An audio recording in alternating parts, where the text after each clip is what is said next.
Добро вечер. Во 360 степени на МРТ1 вечерва ќе гледате интервју со Азир Алиу, министер за здравство, инаку дипломиран електроинженер со докторат по информатички науки, одбранет на Природно-математичкиот факултет при УКИМ. Алиу е гостиварец, неодавна наполни 50 години, редовен професор е на Универзитетот на Југоисточна Европа во Тетово, беше советник за високо образование, наука и информатички технологии на тогашниот премиер Никола Груевски. Потоа во 2023 стана министер за информатичко општество и администрација во владата на Димитар Ковачевски, како кадар на Алијанса за албанците на Арбен Таравари.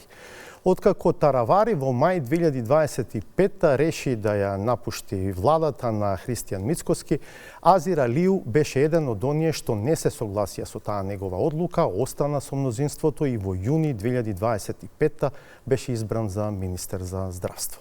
Господин Алиу, добре дојдовте во 360 степени. Благодарам што ја прифативте поканата за ова интервју. Благодарам на поканата. Вие сте кадар на Влен, но кој електорат го представувате во власта со оглед на многуте делења на Алијанса за албанците? Дали кој дел од базата остана со вас по сите тие делења? За жал така е, Васко. Значи, кај нас почна една поделба кога тогаш одлучивме да бидеме дел од власта и да раководиме со некои министерства се со цел да кажеме дека може и поинаку и може профилот на политичар да работи, да функционира, да биде транспарентен на поинаков начин. Тогаш ни се случи првата поделба во Алијанса за албанците, втората за жал исто така ни се случи заради такви процеси, кога веќе бевме дел од власта и требаше да почнеме да дадеме резултати, да бидеме транспарентни кон работата што ја правиме. За жал тогаш Таравари одлучи да направи прекин на интерап на тој процес и да се одвои со делот од луѓето кои што уште денеска ние не знаеме зошто тоа се случи. Остана ли некој со вас од базата? Па се гледа од бројките дека целата база е со нас, освен луѓето кои што навистина тогаш заради причини кои што само тие ги знаат, не сакам да шпекулирам, не се веќе дел од Влен. Ние направивме навистина големи напори тогаш целата албанска опозиција да се спои. И за прв пат имавме таков процес кој што денеска резултира со резултати. Веќе резултатите покажуваат дека Влен како коалиција е втора во државата. Не прашувам за Влен како целина, прашувам за Азир Алиу и политичката структура, евентуално базата, електоратот што тој ја представува во власта. Па се гледа од резултатите. Значи сите институции кои што ги водеше Алијанса за албанците Влен, делот од Влен, се там, ги водат и се фантастични менаџери. На теренот исто така, вие знаете дека имавме еден период состануци со базата, се со цел да ги информираме за предизвиците кои што не очекуваат, но и за проблемите кои што ги имавме во тој период. Малициозните би рекле, Азир Алиу е повеќе министер на Христијан Мицкоски отколку на било која политичка структура на албанците. Па навикнати се да гледаат политичари кои што наративот им е популистички. Кај мене, реално, сите резултати кои што ги имам, сакам да зборат за мене како политичари за ресорот Министерство за здравство, бидејќи навистина ценам дека нашата генерација треба да направи промени и како работиме и како ги гледаме предизвиците. Јас сум навикнат во животот да работам и да зборат моите резултати, а не популистички пристап. И реално многу не следам што мислат персонално за мене, но секако следам како гледат кон резултатите во кои што ги правиме и работата, бидејќи тоа ми е најбитно. Најбитно во министерството кој што раководам да има резултати после мене, затоа тоа ми е приоритет и сите други наративи во политиката верувајте дека ми се секундарни. Последното делење, барм според тоа што јавно го гледаме и се дискутираше, беше со Арбен Фетај. Со него заедно останавте по излегувањето на Арбен Таравари од владата во мај 2025. Вие сте министер за здравство, Арбен Фетај вице-премиер за политики за добро управување. Каде се разидовте со Арбен Фетај? Значи, ништо не е човечки во политиката, сите работи треба да се мерат и да имаме методологија на работа и на анализи на процесите. Јас уште еднаш велам, тоа е точно во тој период ние бевме првите луѓе кои што излеговме против тие политики кои што Таравари сакаше да ги внесе, тој раздор што сакаше да го внесе во Влен, а се со цел да ги спречи првичните резултати кои што Влен ги имаше во оваа влада, а знаеме зошто. Денеска се збори во колуалите зошто тоа било така. Зошто? Заради бројките во кои што денеска ги гледаме, гледате дека АК како коалиција веќе е ирелевантна во кај албанскиот фактор, а замислете како ќе биде тоа после една година. Исто така може да предвидуваме како би било ако тој раздор беше изведен од страна на Таравари. На локалните избори на листите за советници тие освоја повеќе гласови од вас. Вие освоивте градоначалнички места поради помошта од ВМРО-ДПМН. Тоа не е така, Васко. Ако ги гледате бројките каде ние имавме наши кандидати и наши советнички листи, ќе видите дека тоа не е така. Ние во неколку места заради политичките причини воопшто немавме ни листа или поддржувавме луѓе кои што цениме дека имаат квалитет, бидејќи навистина нашиот пристап кон политиката е базиран на резултати и на визионерско гледање на работите кон политиките и кон подобар систем за живење, а не само математички модел кој што се гледа само бројките. И денеска е факт дека тие советници и тие градоначалници кои што се на Влен веќе дават резултати и секој резултат кој што е различен од тие 22-3 години кои што Дуи беше на власт, покажува дека да, навистина можело поинаку во албанскиот факт. До сега, извинете, беше наративот на Дуи, освен ние, секоја друга политичка партија нема да има резултати, нема да може да ги... Добро, нивниот наратив е дека вие доведувате во прашање значајни постигнувања, особено на планот на правата на албанците, во овој речиси двогодишен период, откако Влен е дел од власта. Затоа можеби ќе зборуваме малку подесна наоколу Арбен Фетај. Вие разговарате со него? Па, во последен период не, бидејќи не е тука. Тој не доаѓа на седници на влада? Не. Зошто? Не знам, не сум информиран. Тој има некакво несогласување со политиките на Влен, со политиките на владата? Па да, имаше несогласувања неколку во последниот период, но тие несогласувања мислам дека ги решивме на ниво на Влен.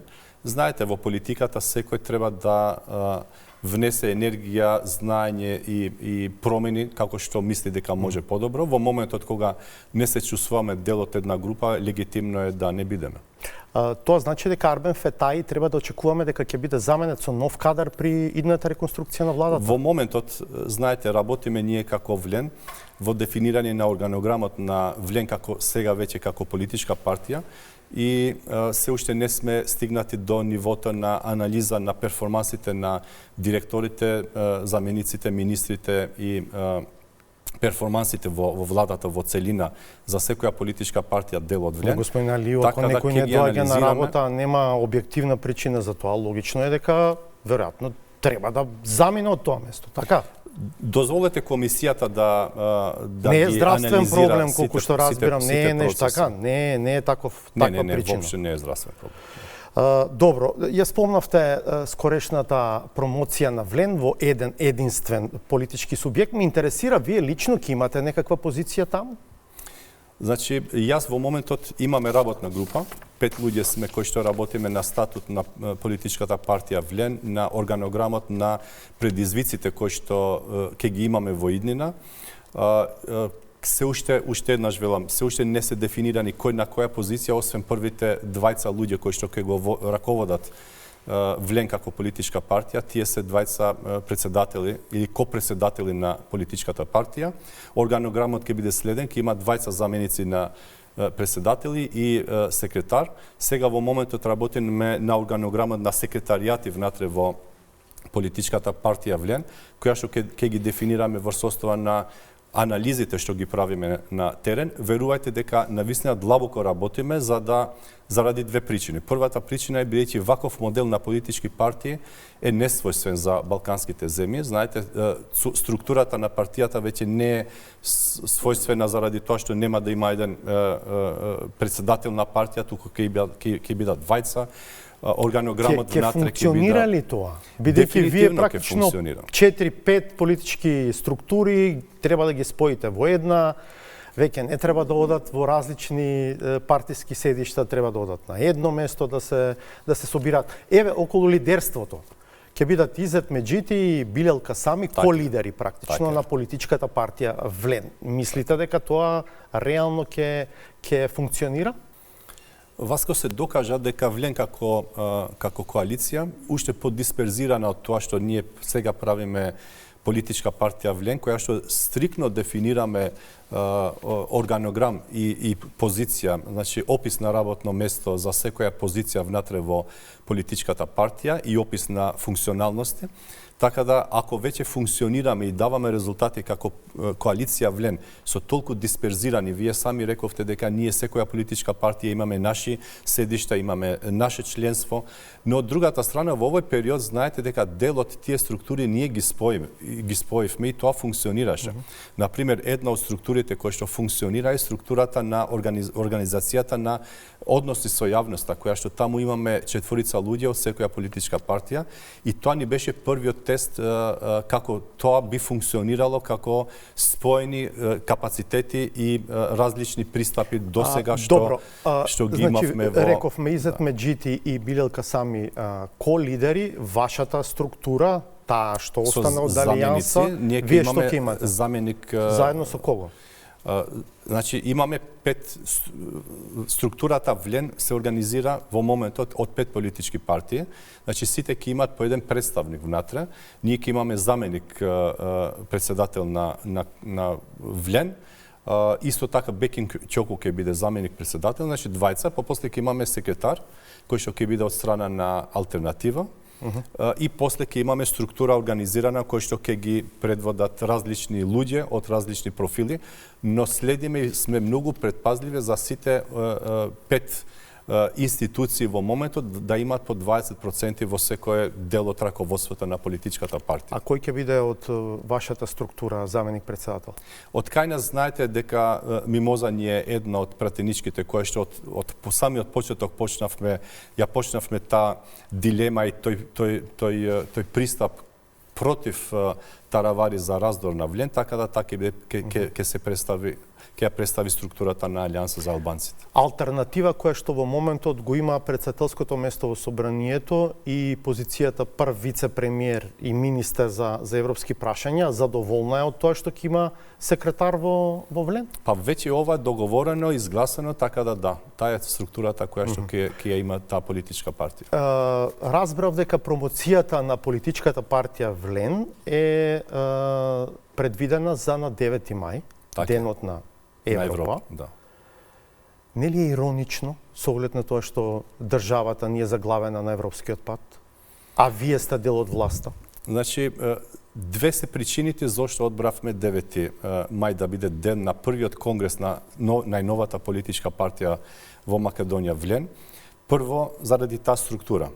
Мора да признаете дека таква политичка партија со таков тип на органограм, на дисперзија на политичката моќ внатре прво во политичката партија, после на наративот кој што го градиме кон нашите граѓани, дефинитивно е европска. Ние сме проевропски политичари и тоа докажуваме секој ден со нашите работи во нашите ресори во кои што ги раководиме. Државата не може да кажете дека не е проевропска, бидејќи секој закон кај нас никогаш нема да може да помине ни внатре во внатрешните административни процедури, а камоли да помине на седница на влада или во собрание. Така да политичките проблеми кои што ги имаме како држава треба на политичко ниво да ги решаваме, но апликативните и административните процедури никој не може да каже за ниедна политичка партија освен Левица дека јавно излегуваат и велат дека се против Европа. Јас ценам дека други политички партии, други политичари не знам дека вие постои. Вие бевте дел од политичката структура на ВЛЕН која што ги преговараше програмските приоритети на оваа влада. Еден од нив, ако не и број еден, беше напредокот во пристапниот процес кон Европската унија. Дури се задаваа и некакви неформални рокови и така натаму. Тие се повеќекратно пробиени. Сега, еве велам, на 23 јуни, значи за околу 2 месеца од сега, владата ќе наполни 2 години од својот мандат. Имајќи го предвид исходот од вчерашните избори во Бугарија, победата на Румен Радев, треба ли да сметаме дека земјата на еден подолг период ќе остане заглавена на европскиот пат и како вие како ВЛЕН ќе им го објасните тоа на вашите поддржувачи? Ние го објаснуваме. Знаете, ние често имаме состаноци со структурата на секоја политичка партија. Сега веќе ќе почнеме после 9 мај и со спојување на трие структури во една заедничка хомогена структура. Знаете, нашата работа повеќе објаснува од нашиот политички наратив. За жал, во Бугарија овие се, мислам дека 8, ако не се лажам, избори кои што придонесуваат кон спорот кој што го имаме со нив, а се со цел да може со ЕУ да почнеме конечно и ние како држава преговори. Таму меѓу главните политички сили има консензус, велат донесете ги уставните измени, има заклучоци на Советот на ЕУ, следниот чекор е по автоматизам предвиден. Ке се одржи втора меѓувладина конференција. Знаете, ние имаме 2 ресорни министра кои што дневно работат на ова проблематика и верувајте дека на неделно ниво не брифираат до кај е процесот. Ние сме на добар пат и јас сум многу оптимист дека многу брзо ние ќе ги видиме првите резултати. Дури во делот на политичкиот процес, не сега за реформската агенда. За политичкиот процес, да. Дури со влада на Румен Радев во Бугарија. Добро, интересно. Сега на темите од здравство. На пресконференција на 14 ноември, и тоа одржана во владата, вие лично ќе соопштите дека домашната експертска комисија анализирала 19 случаи, од кои кај 10 утврдила непотребно извршена операција на срце или васкуларна интервенција или непотребно упатување на операција. Тогаш министер јавноста не ги дозна имињата на болниците и на инволвираните доктори. Рековте, тоа ќе го соопштиме откако за случаите ќе се произнесе комисија од странски експерти. Денеска сме 20 април, поминати се повеќе од 5 месеци од прелиминарниот извештај, но јавноста се уште нема дознаено ништо. Зошто? Благодарам на прашањето. Знаете, јас секогаш велам дека креирам политики базирани на докази. Но и здравството е базирано на докази. Ние не смеме, јас не смеам како министер за здравство да потпаднам под притисокот на јавноста од временска гледна точка да донесам одлука само заради тоа што од таа одлука ќе биде брза и ефикасна. Министре, самиот си ги поставувавте роковите и самиот знаете, самиот создававте очекувања во јавноста и велевте следната недела комисијата ќе се состане. Не очекувам дека ќе им требаат повеќе од 2-3 состанока. Еве сега само што не се состана и така што само откриравте. Ако ми дозволите да ви објаснам која беше методологијата која што ние работевме и еве ви кажам дека таа е завршена.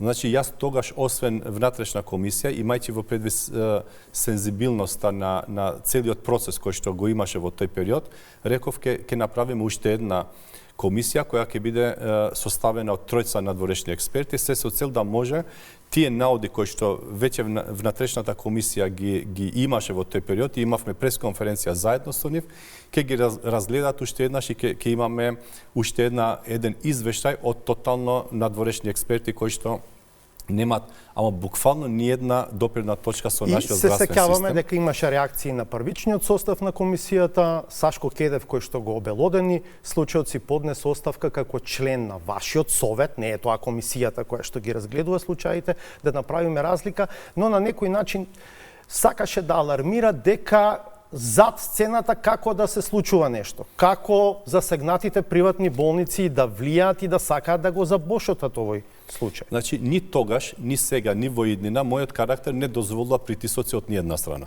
Буквално од ниедна страна и од ниеден човек. Колку и да сме ние експерти од нашите области кои што ги работиме, и тогаш и сега и во иднина ќе работам само базирано на податоци, на тоа што навистина верувам дека резултатот ќе биде резултат кој што ќе се базира само на докази, не на притисоци од јавноста или од експертската заедница. Имаше ли обиди за влијание од приватните болници овој случај да се затвори и да не се излезе со наодите во јавноста? Ни тогаш, ни сега немаше. Затоа одбравме тројца експерти, надворешни експерти кои што се стручни по CV-ата кои што јавно ги имаме на нашата веб страна, може да проверите дека тие луѓе работеле на слични случаеви и надвор од нивните земји кои што работат како стручњаци доктори. Тие завршија, значи веќе имаме извештај и од надворешната комисија. Очекуваме да се синхронизираме за да имаме состанок, заеднички состанок со внатрешната комисија, и тој извештај, јас тогаш реков и пак ќе се повторам дека ќе ни биде патоказ за пронаоѓање на проблемите, дали тие се административни, законски или човечки фактор е во прашање во нашиот здравствен систем. На крајот на денот, како министер за здравство и како здравствена институција, ние сакаме да имаме поголема доверба на граѓаните кон здравствениот систем. Веќе таа доверба не само што ми е мене многу битна, таа доверба е битна за сите здравствени работници.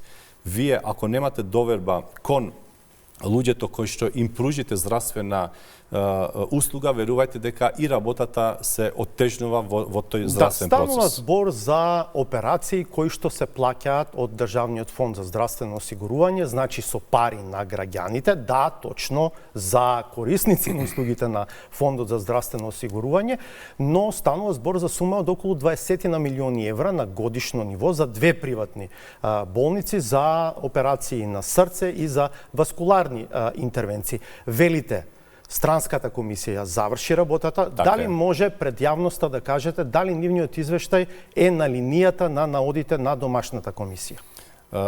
Уште еднаш ќе повторам, и тогаш и сега, зборот на министерот во овој случај не треба да биде прв, туку треба да биде зборот на експертизата прва, бидејќи тој извештај го сведуваат на ниво на техника, на ниво на одите од прелиминарниот извештај вие ги соопштивте, а потоа излегуваат доктори и го потврдија тоа што вие го кажавте. Само тогаш, ако може да се врати, ако сакате и видеото, само кажав дека да, имаме првичен извештај од комисијата и кажав 4-5 главни наоди кои што се во тој извештај, кои што јас како министер за здравство ќе мора да понатамо да видам како може да не се повторат истите грешки, можни грешки, да креираме систем кој што ќе биде поробусен од надворешни влијанија. Јас сега не ве прашувам за детали, министре, ве прашувам само за една начална информација за јавноста, веќе кога ни кажавте дека Странската комисија завршила работата, дали може да ни кажете дали тоа што тие го утврдиле е на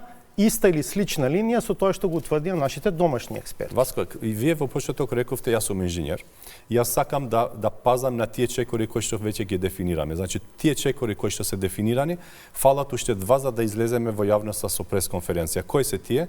Уште еднаш заедно сега тој извештај да се разгледа надворешната комисија со внатрешната комисија, тој извештај да биде конечен, да се архивира како конечен извештај во министерството и после да имаме пресконференција која што заедно ќе бидат и внатрешната и надворешната комисија. Денеска е 20 април. До кога ќе го завршите тоа? Бидејќи јавноста мислам дека заслужува да знае што е наодот. Се работи за профил на луѓе кои што тешко ги наоѓаш и онлайн состаноците, тешко наоѓавме термини за да може да се видиме со нив. А исто така експертите од внатре се толку зафатени, тоа ќе е веќе прашање на администрација и на административни процедури. Не и на притисок да се одлагаат работите, да се Уште еднаш, Васко, не пишат, работам бришат. и не функционирам на притисоци. Луѓето што ме знаат добро знаат дека ако веќе нешто е нацртано, тоа мора да оди до крај. Да беше така, јас можев да не влезам во оваа процедура и во сите други процедури кои што веќе ги терам како министер за здравство, бидејќи навистина ценам дека позицијата е многу сензитивна.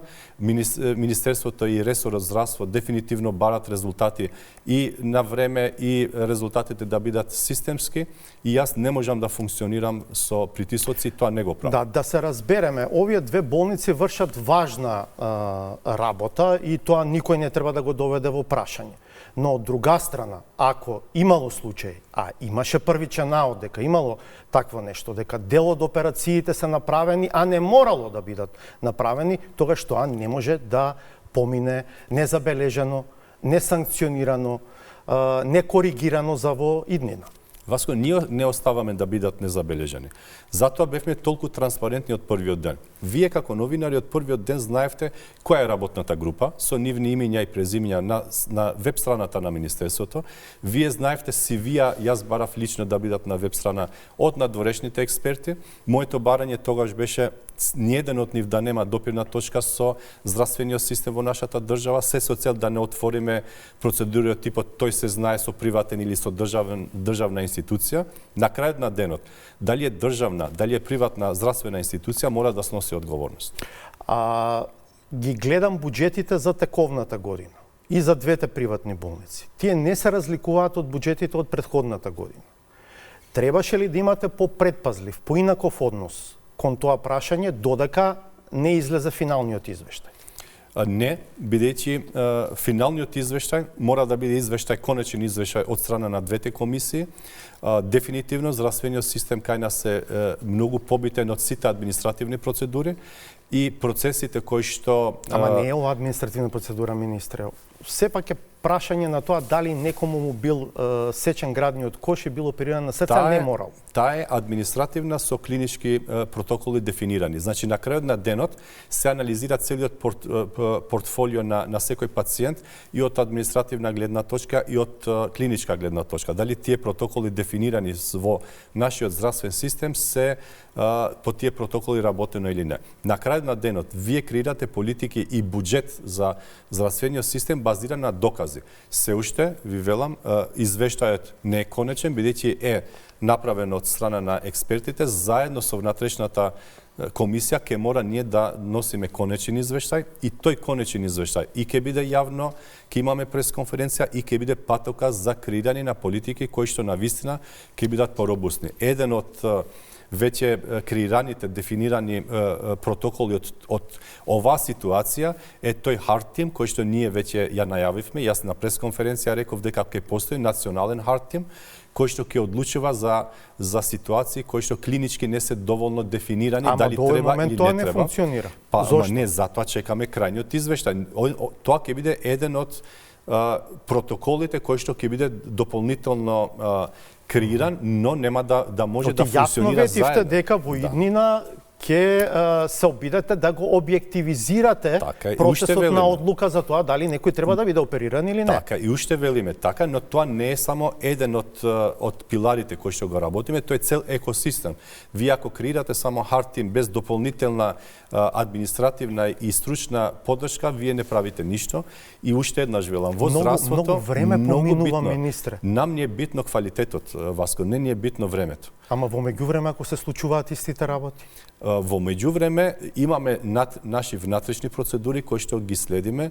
И вие сте докази. Меѓу другото најавивте адхок посети на болниците. Па имаме, правиме, само тоа не... Зошто јавно ништо не знаеме од тоа? Значи, јас сум политичар кој што сакам да работам уште еднаш, а не да креирам некои... Ама тоа е важна информација. Вие многу протоколарни информации пласирате во јавност кои што и не се од толку големо значење. Ова за што зборувате е многу побитно, например, да биде јавно објавено. Сведоци се институциите дека јас лично одам со експерти, со луѓе околу мене и анализираме буквално од административна гледна точка, од човечка гледна точка, од експертизи и така натаму, и тој процес ќе проложи, не е застанат, ние секојдневно имаме такви активности. Уште еднаш не сакам да креирам нови предизвици во здравствениот систем, имајќи во предвид колку е недовербата кон здравствениот систем голема. Јас сакам таа недоверба да ја намалам, а се намалува само со резултати. Доволно е со политички наратив кој што цело време политичарите и министрите велат да, ќе направиме подобар здравствен систем. Јас навистина сакам да креирам систем кој што ќе функционира и кој што граѓаните без јас да кажам ќе го почувствуваат тоа. Тоа го направивме со листа на чекање за операции. Веќе знаете дека сега таа е транспарентна, може секој граѓанин од државата да види дали во некоја институција или кај некој доктор има листа на чекање и таму колку е некои таа. не ги пополнуваат, не ги ажурираат листите, па не функционира и тоа како што треба. Чекајте, извинете, Процеси се, само знаете, да го процеси завршиме ова со непотребните операции на срце. Темата е важна. Има голем интерес во јавноста, многу интереси се преплетуваат тука, што јавни, што приватни. Тоа што можам со сигурност да ви кажеме дека еве нашата редакција ќе доаѓа на пресови и ќе ве прашува на следните јавни настапи до каде сте со тоа, и се надевам дека нема да поминат месеци, туку во прашање ќе бидат недели кога ќе излезете со финалниот извештај. Нема да бидат месеци, во прашање јавно кажувам дека ќе бидат недели. Дали ќе биде една, две, тоа не зависи од мене. Уште еднаш велам, битно е уште еднаш тој извештај кој што веќе го имаме од надворешните експерти заедно со внатрешните, и јас ќе бидам дел од тој состанок, да го затвориме како конечен извештај и тогаш ќе излеземе во јавност. А тогаш може да биде прашање, тема за разговор, буџетот за двете приватни болници?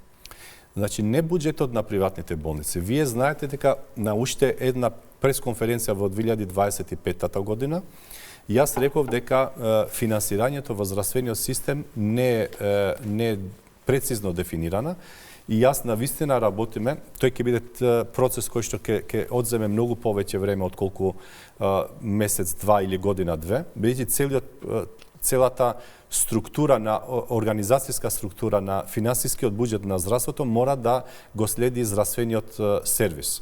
Јас навистина очекувам и сакам еден ден здравството да го видам како пакет во кој што ќе има внатре капацитет, човечки капацитети, здравствената услуга, цената на таа здравствена услуга и институцијата која што треба да ја пружи, и тој пакет да го следи граѓанинот или пациентот од една примарна до секундарна и до терцијална здравствена институција. Сега што се случува? За жал понекогаш или многу често државата плаќа повеќе од 2 пати иста здравствена услуга на ист пациент во неколку здравствени институции, и тоа влијае кон квалитетот на здравствената услуга, но исто така влијае кон буџетот на здравството.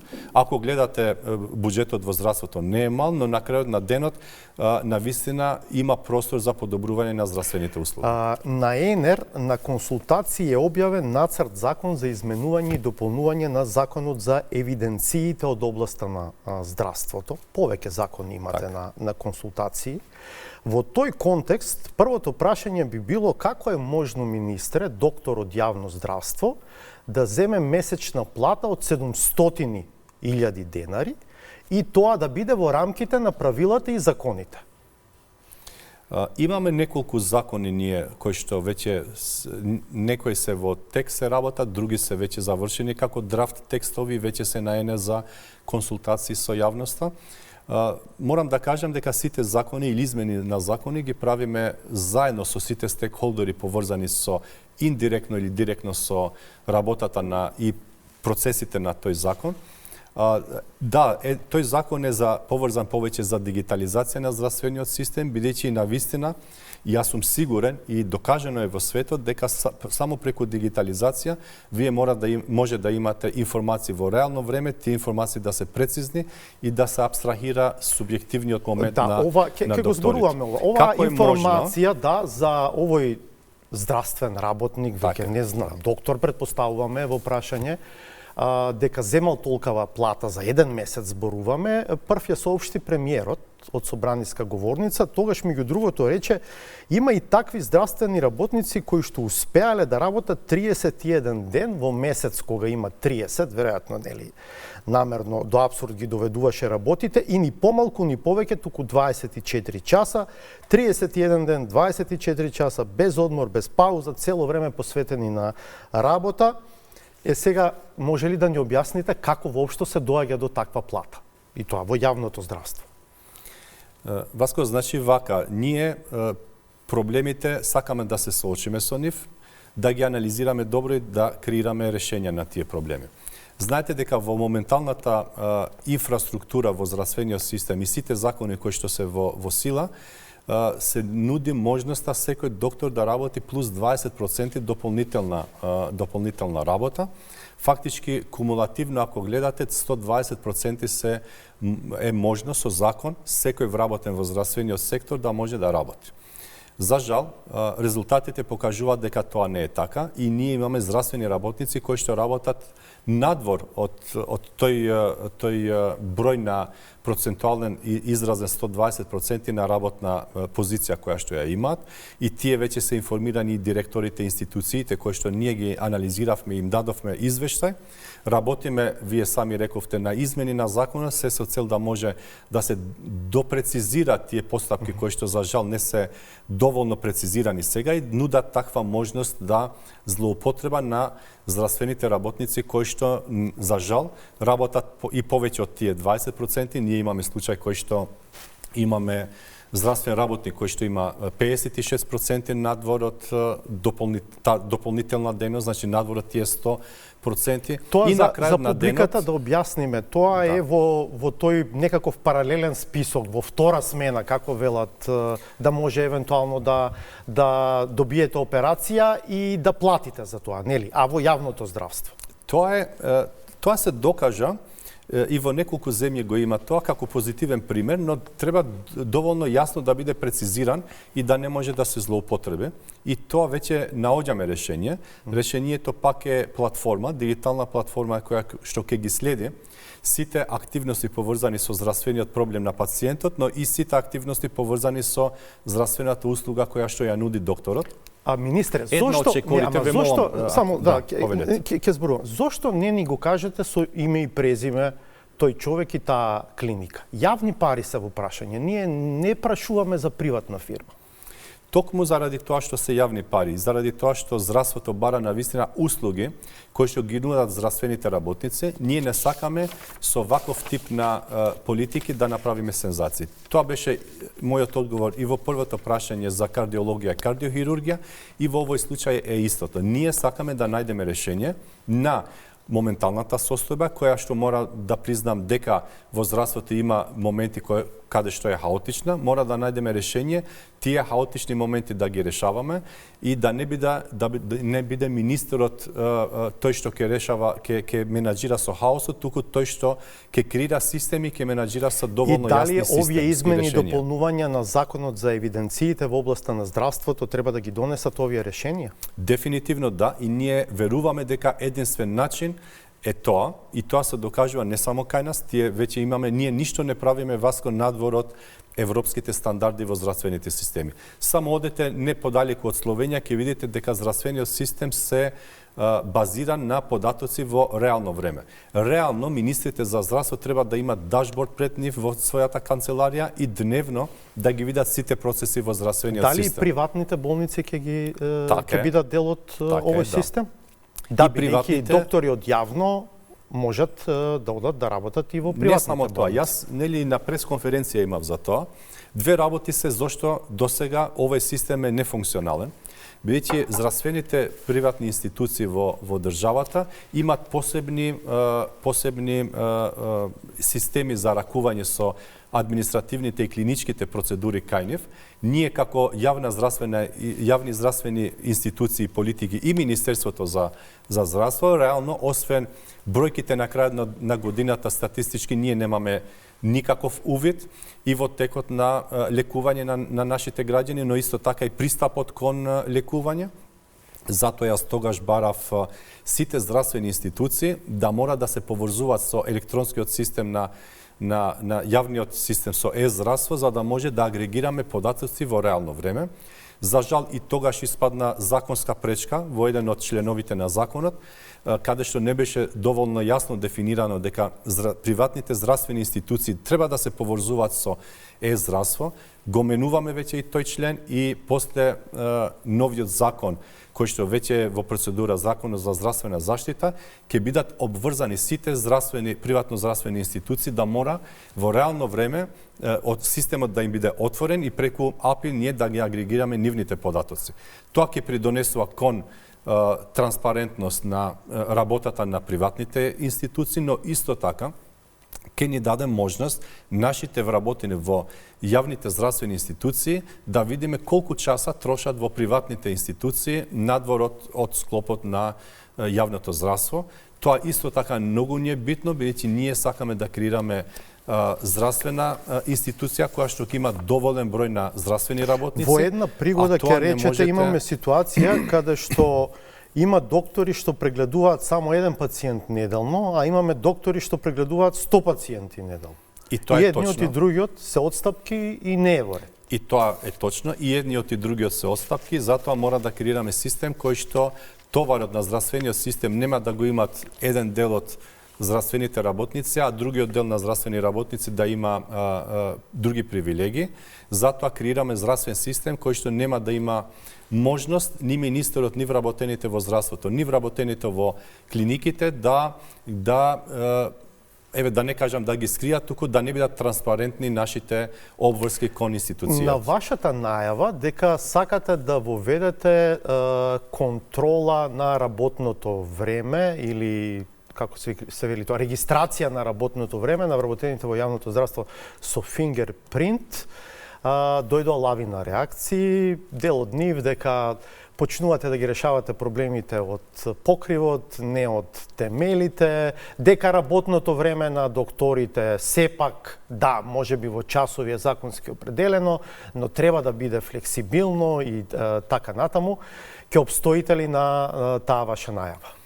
Да, заради тоа што тоа не е контрола на здравствениот систем и на вработените во здравствениот систем, туку тоа е признавање на работата на здравствените работници. Сега знам, јас ви го разбирам пристапот, тоа ве слушав и во други јавни настапи го кажувате, но ако нема санкции, тоа нема да функционира, министре. Вие велите ова не е за некого да санкционираме, а зашто е? Васко вак, јас прво да бидеме јасни, верувам во профилот на секој доктор во здравствениот систем и во секој вработ, и медицинска сестра и техничар. Таа е професија која што тие нудат секојдневно услуги кон пациенти кои што навистина имат потреба, здравствена потреба. И јас навистина верувам и во етиката, и во моралот, и во пристапот кој што тие го имат. Вие сами рековте, одстапките во здравствениот систем, вие ги решавате само со систем. Не може да ги решавате со ad-hoc политички решенија. Ама систем кој што потоа ќе произведува евентуални последици од непочитување на системот и така натаму. Само транспарентноста е докажено сегде во светот, само транспарентноста ги намалува можните злоупотреби во секој систем, вклучувајќи го и здравствениот систем. Преку таа листа, која што ќе биде централизирана база во Министерството за здравство, која што е, знаете, здравствениот систем е критична инфраструктура. Ние направивме друг силос на хардвер, специјално за оваа намена, која што сите податоци ќе бидат заштитени со закон и нема да можат да ги злоупотреби буквално ниеден, бидејќи новите технологии тоа го овозможуваат, но од другата страна, секој од нас транспарентно ќе има во реално време информации што се случува со капацитети, човечките капацитети во здравствениот систем. Вие стаите експерт, фингерпринт може да се лажира? Верувајте, само да завршам со идејата. Верувајте дека еден голем дел на директорите, освен што го поздравија, други барат да го пилотираме кај нив, бидејќи ние сме мала држава и злоупотребите од типот куцање на 3 картички од еден вработен, знаеме дека не е исклучок во нашата држава и често се случува. Фингерпринтот не може да се лажира. Има можности како тоа фактички од техничка гледна точка секако пробуваат и може све да се случува, но има заштити и ние сме сигурни дека со овој пристап, со дигитализација на работното време, уште еднаш не е против докторите и вработените во здравствениот систем, едноставно е да можеме тој бенефит на здравствени институции, на граѓани и на државата, да го почувствуваме сите ние кои што живееме во оваа држава. И ви гарантирам дека за кратко време ќе придонесе тој систем за да може довербата на граѓаните, на лекарите и на Министерството да се подигне на друго ниво. Това? Ние тоа веќе е воведено како пилот проект, го пилотираме, ги анализираме сите процеси кои што се во тек.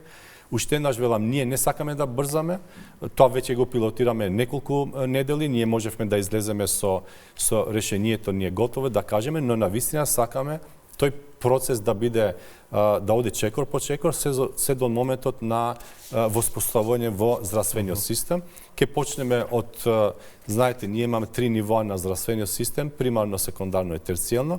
Тука се анализира од кој ниво да почнеме, за да видиме најверојатно ќе има недостатоци системот, за да може да се подобри. Затоа во моментот го пилотираме во 2 клиники, во 2 здравствени институции, ќе почнеме и административно да го пилотираме и во нашето министерство. Со министер за здравство секогаш има многу теми, немаме уште многу време. Од аспект на интерес на граѓаните, јас ќе изберам да ве прашам уште за постојаните информации во јавноста дека недостигаат лекови, па и за најтешко болните. Зошто никако да се надмине тој проблем? Знам дека сега ќе ми кажете, еве, носиме нов закон за лекови, дека тој треба да биде одговор на дел од овие проблеми кои што се појавуваат. Зошто не можевте побрзо сето тоа да го направите? Еве зошто. Бидејќи системски од прашањето, знаете дека ние почнавме веќе за прв пат во Македонија за ретките болести, ние донесовме одлука како влада таа постапка административна да биде 3-годишна, а не едногодишна, заради бројот на непредвидливи индикатори кои што се случуваат во здравствениот систем. Знаете дека, еве, за ретки болести, например, вие никогаш не може да предвидувате колку ви требаат лекови. Веќе ретката болест се дефинира според протоколите во рана возраст. Таа се дава после во зависност од пациентот, колку е пациентот тежок, растот и така натаму, и тешко доаѓате до предвидливост на количините кои што ви требаат. Тоа истото не се случува и во онкологија. Онколошките пациенти, знаете дека бројот на онколошки пациенти расте, исто така тешко се доаѓа до предвидливост на количините. Ова е единствениот начин да може системот да го отворите за 3 години. Ако црпите повеќе од тоа кој што мислите дека треба да го имате проектирано за таа година, вие ќе црпите од наредната година, но граѓанинот и пациентот ќе има лекови и нема да чека. Ова е решението на тој проблем и ние веќе го решивме со ретките болести, ќе го решиме со сите други болести. Нема да има веќе отварање на постапки за 1 година, ќе има за 3 години. Тоа е подобро за нас како држава и како Министерство за предвидливост, но исто така за индустријата е подобро. Тие ќе можат да проектираат со количините. Законот на почеток, тие имаат проблеми. Како мала држава, реално и тие имаат проблеми. Нацрт законот за лекови беше објавен на ЕНР на почетокот на март. Во која фаза е сега? Имавме пред една недела предпоследен состанок со сите стекхолдери. Лично јас бев присутен на тој состанок. Мислам дека и денеска имаат уште една средба и се номотехнички прашања на тој закон. Веќе знаете дека е на ЕНР. Се консултираат сите стекхолдери. Ценам дека за брзо исто така ќе завршат тие процедури. Тоа што ќе се склучуваат 3-годишни договори, нели е поголем ризик од корупција? Не, ризикот од корупција не се поврзува со време траењето на повиците, туку со колку се добро дефинирани индикаторите кои што ги имаме и во самиот протокол и во самата процедура и при самата евалуација. Знаете дека сите овие 3 процеси мора добро да се дефинираат со строги правила, уште еднаш велам со систем кој што ќе ги следи, И тука исто така правиме систем за да може целата постапка да се дигитализира и да може и ние како министерство да имаме увид во детали во секоја процедура. Сега, за жал ни се случува постфестум да ги добиеме информациите и после цело време мора да се справуваш со последиците, а не да ги спречиш ни во самата процедура. Завршуваме. Дали и по реконструкцијата на владата ќе може да ве каниме како министер за здравство? Со задоволство ќе бидам присутен. Добро, интересен одговор. Благодарам многу за овој разговор. Благодарам. Почитувани, гледавте интервју со Азир Алиу, министер за здравство. Според последниот одговор, не мисли дека ќе биде опфанет со реконструкцијата на владата. До крајот на емисијата одгледајте и новата саботажа. Пријатно.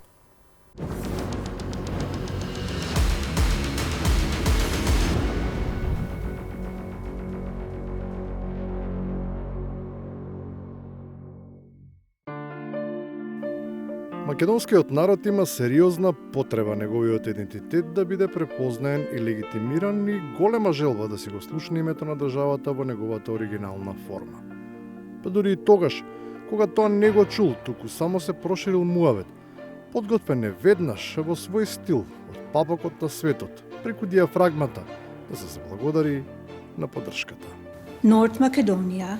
Една Македонија, ти силно кажа, цел свет гледаше, нас не израдува. Ти не си од тука, ама си ни своја, во секоја куќа се спомнуваш јунакињо. God bless Меланија, да е здрава и жива Меланија. Норд Македонија. Не е ни важно кој што рекол и дали било кажано баш така, туку е голем мерак да се биде во центарот на вниманието, да се собере лајк плюс и да се интригира медиумски недоволно образованата јавност, чија единствена дилема е дали било рерна или микробранова. Еден од скандалите на Петар Маџар е дека во нервоза дома ја ставил, имаше и слики се појави од тоа, семејната чивава во рерне ја испекол. Прочитавте ли што пишува жена во книгата? Да, па ние тука го објавивме. Имаше објавено жена му на Маџар, имаше објавено у книгата Грозни работи, бре. слики од тоа како ги се начукал, ги убивал, кутриња убивал, ги ставал у микробранова печка дома пред децата и така. Мастурбирал пред Пред децата. децата се соблакал го, да. Тоа што жена му јавно демантира дека воопшто напишала некаква, камоли таква книга и информација која тешко се пробива. Но не и впечатокот кој врз јавните личности го остава човекот, кој просто го узурпираше македонскиот радиотелевизиски и интернет простор. Мене ова ме потсеќа на еден наш лик од 10 години, а тоа е јас не сакам да сум во право, овој лик ми личи како маđарски Зоран Заев. Се разбира дека споредбата е неадекватна, бидејќи во таков случај тој би требало да поникне во партијата која беше предводена од Георгиевски и Груевски, а не од кадровскиот расадник на Црвенковски, Бучковски и Шекеринска. Затоа неопходна е исправка и можно провидение за тоа кој би можел да биде сличен, следен лик. Петар Маđар 2024 излезе од Фидеш, од неговата партија, ја презема Тиса, која тогаш беше маргинална партија. У суштина, до 24-та е као македонски концепт. У Македонија, да. Не, таква е, реално ти кажувам. Прогнозите можеби и ќе се остварат, но тоа што навистина е тешко да се разбере е како и на кој начин една групација која се бројува во така наречените борци против естаблишментот и се представува како ултрадесна, анти-ЕУ и НАТО, а пропутиновска, се обидува да стане допадлива на публиката и на потенцијалните следбеници.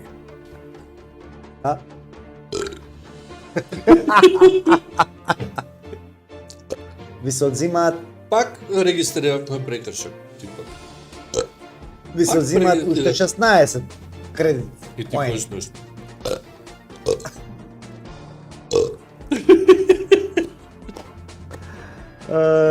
Ле. лумперај.